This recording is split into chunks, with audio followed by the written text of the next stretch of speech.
What if happiness wasn't about feeling good, but about being good? What if the most important pursuit of your life wasn't comfort, success, or pleasure, but character? Long before social media dopamine hits and self-help mantras, a group of thinkers and founders believed happiness was something deeper, earned through virtue, not granted by circumstance. This isn't about nostalgia. It's about rediscovering a truth that built a nation. That freedom and morality aren't opposites, they're partners. And the moment we forget that, we start to unravel. In this video, we step into the minds that shaped the American experiment, not through politics, but through philosophy. Their question was simple but eternal. How do we live well? And more importantly, how do we build a world where others can too? They believed that happiness wasn't just an emotion. It was a practice, a daily pursuit of virtue rooted in reason, discipline, and self-mastery. Unlike today's focus on fleeting pleasure or personal fulfillment, the founders, inspired by classical thinkers like Aristotle, Cicero, and the Stoics, envisioned happiness as something earned through living a life of integrity, moderation, and public service. Jefferson didn't simply write the pursuit of happiness in the Declaration because it sounded good.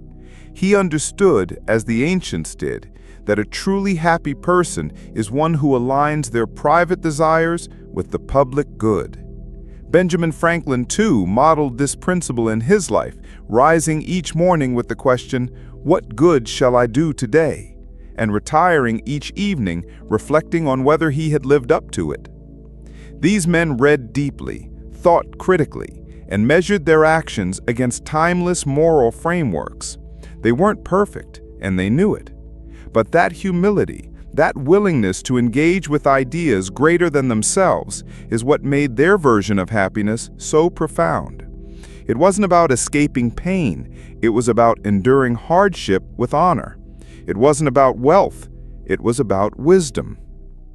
And perhaps most importantly, it wasn't about individual success, it was about communal flourishing. The founders believed that if each person cultivated virtue, then the republic would thrive. A just society, they argued, is simply the collective reflection of individual character. That's why they pored over texts like Marcus Aurelius and Seneca, why they debated philosophy in letters and salons, why they worried not just about laws, but about the moral habits of citizens. To them, a republic wasn't guaranteed.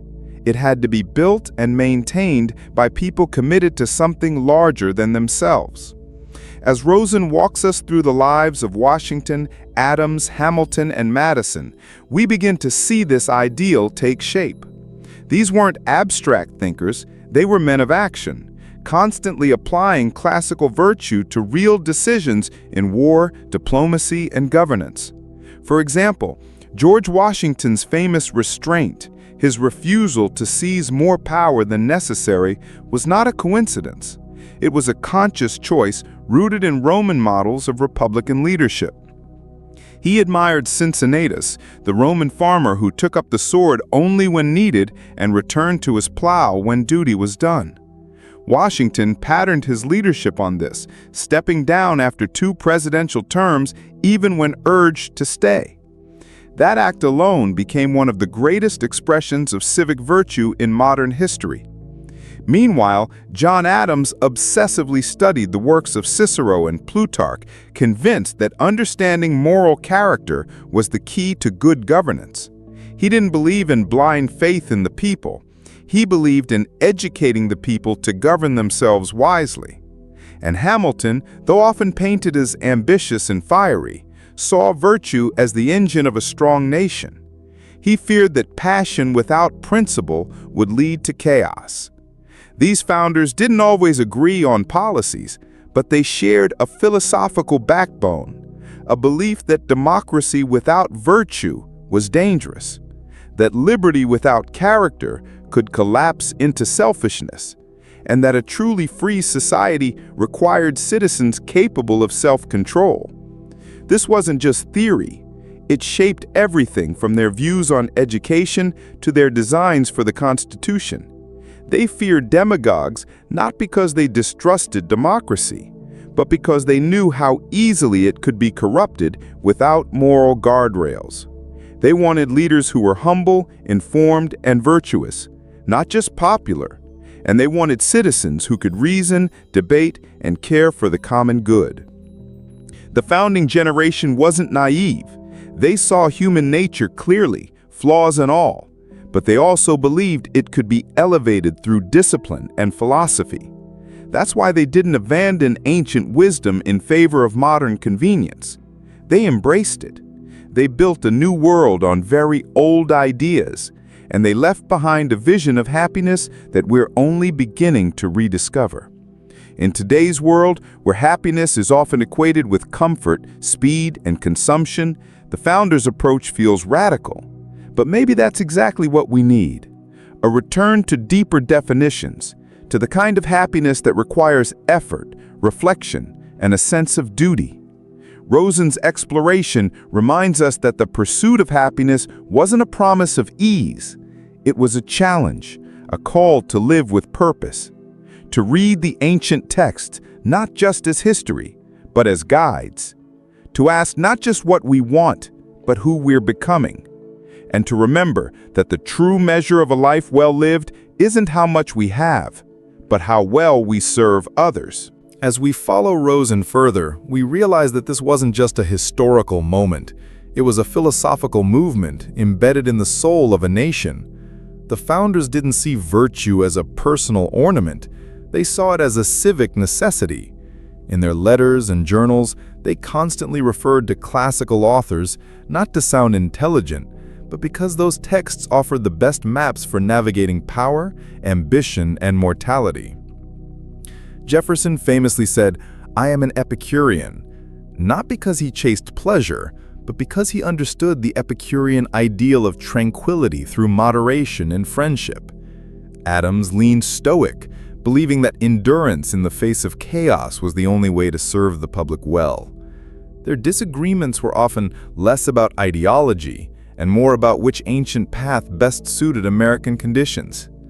What's striking is that these were not just passive influences.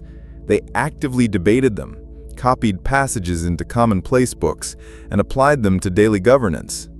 When they created institutions like the Senate or the Electoral College, they were channeling lessons from the Roman Republic, systems designed not to enable rash decisions, but to slow them down. When they promoted public education, it was because Plato had taught them that an ignorant citizenry cannot safeguard liberty. They even structured checks and balances on the assumption that no man, however noble, should be trusted without constraint. This wasn't cynicism, it was realism, inspired by centuries of classical thought. Their version of happiness required wisdom, and wisdom required humility. And humility, they believed, came from recognizing how little human nature changes across time. When Jefferson collected editions of Cicero or Adams devoured works by Tacitus, it wasn't nostalgia, it was preparation. They were building a republic, and they knew that a free society would only last if its citizens internalized the values of restraint, courage, and justice.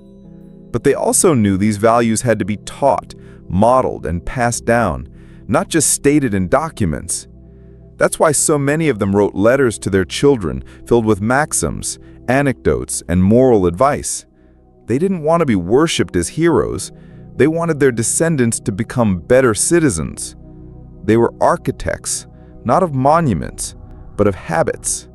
Habits like speaking truth even when unpopular, like sacrificing ambition for stability, like reading before judging. In this light, the pursuit of happiness was not a right to indulge. It was a responsibility to grow. It was the freedom to build a life guided by reason, enriched by literature, and shaped by virtue. And it extended beyond the self. For the founders, happiness was incomplete if it did not ripple outward into families, communities, and governments. Their inspiration from classical thinkers taught them that the truly happy life is the useful life.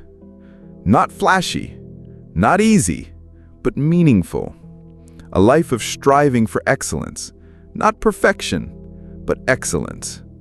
And in building a country on those ideals, they left behind not just the political framework, but a spiritual inheritance, one we often overlook, one that doesn't scream for attention, but whispers through the pages of old books, the stones of old buildings, and the quiet spaces of civic reflection. If Rosen's book gives us anything, it's this: a gentle reminder that the pursuit of happiness was never about pleasure. It was about practice, a daily deliberate shaping of self towards something higher. And maybe, just maybe, the future of our democracy depends on whether we remember that. As the founders looked outward to build a government, they also looked inward to build character. They knew that no constitution, no matter how brilliantly crafted, could protect liberty if the people themselves were not prepared to uphold it. Virtue, in their view, was not optional. It was the very oxygen of the republic. Benjamin Franklin, ever the practical philosopher, saw moral improvement as a daily discipline. His famous list of 13 virtues, from temperance to tranquility, wasn't just a private exercise, it was a lifelong experiment in aligning the self with the good of the whole. Washington, less vocal in writing but powerful in example, embodied the Stoic ideal of silent strength. His willingness to relinquish power after 2 terms wasn't just a political decision, it was a demonstration of classical restraint, an echo of Cincinnatus returning to his farm. These choices weren't automatic. They were forged in solitude, in books, in deliberate thought. The founders had been young men once, impulsive, ambitious, insecure. But through reading Plato and Seneca, Epictetus and Cicero, they found a mirror and a model. They didn't always live up to those ideals, but they believed in striving toward them. Jefferson once wrote, "It is in our lives and not our words that our religion must be read." He could have been quoting Aristotle. Because for Aristotle, happiness was not a mood or a possession, it was a function, the function of a well-lived life. And for a human being, that meant using reason to cultivate virtue, not in bursts, but in repetition, in habits, in choices made when no one is watching, in the silence after victory, and the dignity after defeat. The founders absorbed this lesson. It shaped how they structured law, how they approached education, how they treated opponents. Even their vision of leadership came from the ancients, not as domination, but as service. A leader was one who mastered himself before trying to guide others. The idea that public life was a stage for moral development is foreign to modern politics, but for the founders it was foundational. They saw themselves as caretakers of a fragile experiment, one that would only succeed if citizens understood that freedom was not a license to indulge, but a call to cultivate, to read, to reflect, to reason, to act justly even when inconvenient.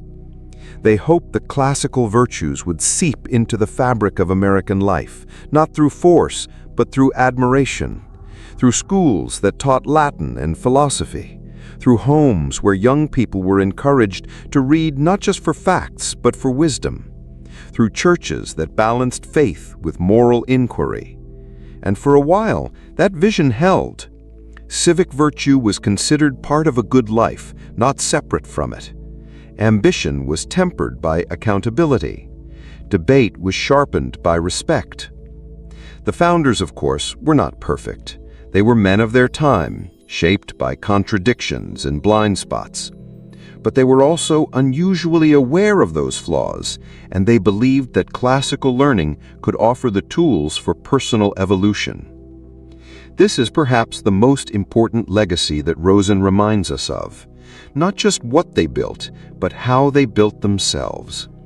In a world of noise and speed, their slow, deliberate formation of self through virtue may feel distant, but it's not gone. It lingers in every thoughtful conversation, in every act of self-restraint, in every moment we pause to ask, not what do I want, but what is right. The pursuit of happiness, in their hands, became a form of quiet resistance, a refusal to be ruled by impulse, by fear, by pride. It was an invitation to become not just a citizen, but a soul in progress.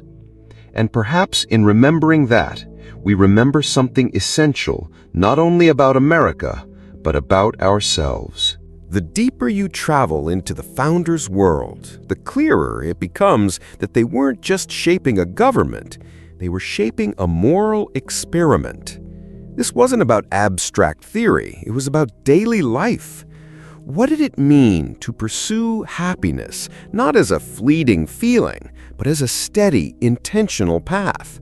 That question echoed through the writings of John Adams, who wrestled with ambition, duty, and disappointment. He was not as adored as Washington, not as eloquent as Jefferson, but in many ways he was the most intellectually honest. He saw virtue not as a ladder to climb, but as a burden to carry, a discipline that asked you to act rightly even when it hurt. Adams believed that liberty could not last without morality, and morality could not flourish without knowledge. This is why education was not an afterthought, it was a cornerstone. For the founders, teaching people to think critically, read widely, and argue respectfully was not just useful, it was essential to democracy. They had seen what happened when ignorance reigned, tyranny rose, demagogues thrived, and violence silenced reason. In the ancient texts they loved, they found warnings against this. Plato spoke of the dangers of a population swayed by passion rather than principle. Cicero warned that a republic could die not by invasion, but by internal rot, when citizens chose pleasure over purpose, comfort over courage. These warnings haunted the founders, and they shaped how America would begin, with checks and balances, not just on power, but on the self. With freedom, yes, but tethered to responsibility. The modern idea of happiness often feels untethered. It floats through advertising, whispering promises of ease, speed, indulgence. But the founders' idea was heavier and more lasting. It was rooted in becoming someone worthy of freedom, in learning to govern the self before demanding to govern others. This wasn't about perfection, it was about practice. A flawed man reading Marcus Aurelius at night, trying to be a little less impulsive the next day. A young woman learning about Aristotle and deciding to speak up for justice even if her voice shakes. These are the echoes of the founders' vision. They believed that if people cultivated these habits, the republic could endure.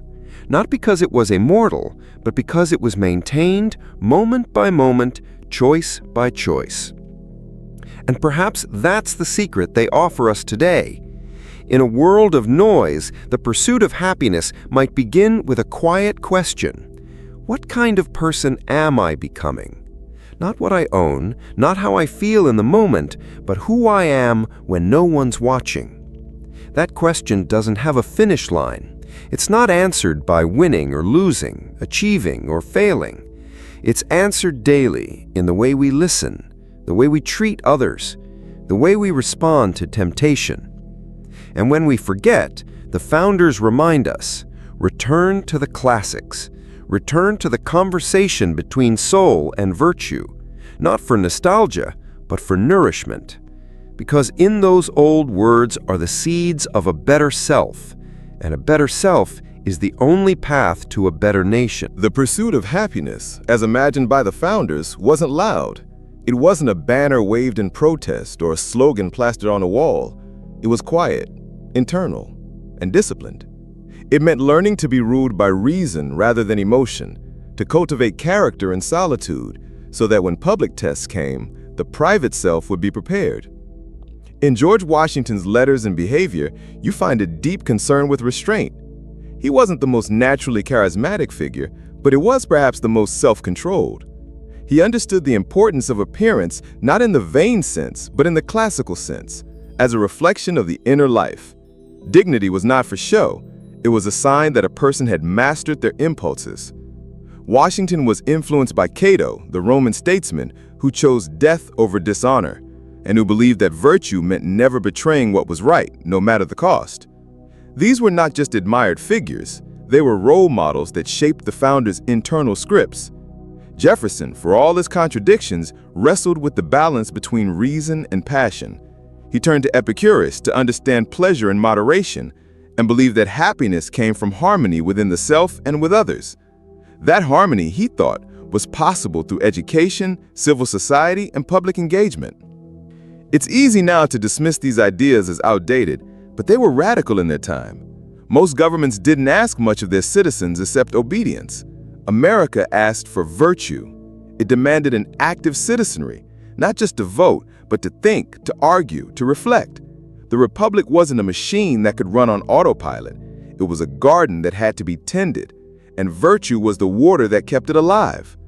In the writings of the Stoics, particularly Marcus Aurelius and Seneca, the founders found ideas that felt strangely modern, that suffering is inevitable, but misery is optional, that death is not the enemy, but the backdrop that gives life meaning, that true power lies in how you respond to things you can't control.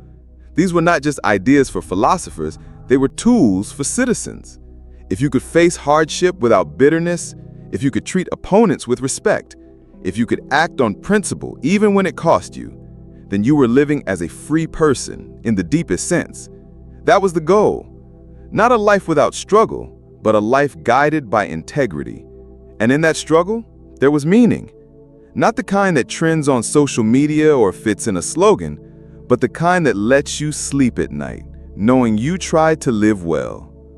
The founders didn't always meet their own standards. They were human. They failed, compromised, contradicted themselves, but they kept coming back to the same question. What does it mean to be good? And how can a society help its people become good? Not just safe or rich or entertained, but good. That question lingers. It lingers in courtrooms, in classrooms, in living rooms, in voting booths. It's not a question you answer once. It's one you carry, as a compass. The founders hoped we would carry it. They hoped that in reading the old books, we'd remember the old virtues: courage, patience, humility, perseverance, justice, temperance, wisdom.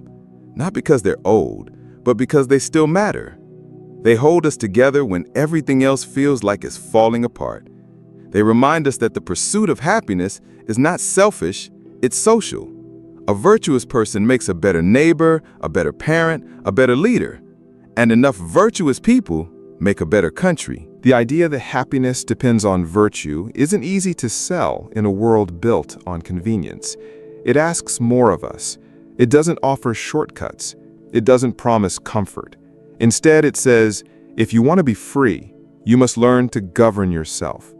That idea was the heartbeat of the founding generation. Not everyone agreed on religion or economics or politics, but most believed that character was the foundation of a stable republic. That's why education mattered not just for career training, but for soul shaping. They wanted schools that taught not just how to think, but how to live. That's why so many of the founding-era colleges required moral philosophy, not because they were trying to turn everyone into scholars, but because they understood that ideas shape habits, and habits shape destiny. They knew that without some shared understanding of virtue, democracy would dissolve into chaos, or worse, tyranny. Freedom, they believed, could only last where self-restraint existed, and that required more than laws. It required conscience, a culture of responsibility, neighbors who cared about one another, a sense of duty not just to self, but to the common good. In many ways, they were trying to take the wisdom of ancient times and plant it in new soil, the soil of a nation still being formed. And they believed that if they got the roots right, if they grounded the republic in virtue, it might grow into something lasting, something hopeful, something better. They weren't naive. They knew human nature could be cruel, impulsive, short-sighted. That's why they built checks and balances, But underneath those political structures was something deeper, a moral vision, a belief that people could grow, that character wasn't fixed, that you could begin flawed and still pursue the good, that redemption was possible, not just personally, but nationally. We don't talk about virtue much today. It sounds old-fashioned, but that's the point. The truths that last usually are. Humility is still better than arrogance. Courage is still better than cowardice. Integrity is still better than hypocrisy. These aren't partisan values, they're human ones. They cross generations, borders, ideologies, and in moments of crisis, we remember them. When the storm hits, it's not wealth or fame or cleverness that holds people together. It's honesty, empathy, grit. It's the quiet heroes, teachers, nurses, parents, neighbors, who show up, stay kind, do the right thing, even when it's hard. That's virtue. And that's where happiness begins, not in chasing pleasure, but in choosing meaning, not in getting more, but in becoming more. The founders knew that, and they hoped we'd remember.